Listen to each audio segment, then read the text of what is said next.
রান্না করার জন্য আমরা আগে মুরগির ঠ্যাংগুলো এগুলো সব টুকরো টুকরো কেটে নিয়ে একটা পানির পাত্রে ভিজিয়ে রেখে সুন্দর করে ধুয়ে নেব গরম পানি দিয়ে। এরপর কিছু পেস্ট কুচি, ঝাল, পেঁয়াজ, রসুন, আদা সব কিছু বেটে এরকম করে নেব। এবার পেস্ট কুচিগুলো এর মধ্যে দিয়ে দেবো।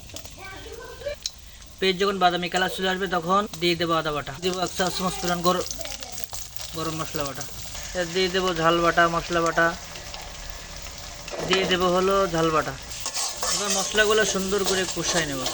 ভিডিওটা কন্টিনিউ দেখে থাকেন, সুন্দর একটা আকর্ষণীয় মানের সুন্দর গোশত রান্না শিখে যাবেন। 10 মিনিট ধরে মশলাগুলো কষাই নেব। 1 কাপ পরিমাণ পানি দিয়ে দেবো, মতো লবণ দিয়ে দেবো, 2 চা চামচ পরিমাণ হলুদের গুঁড়া দিয়ে দেবো।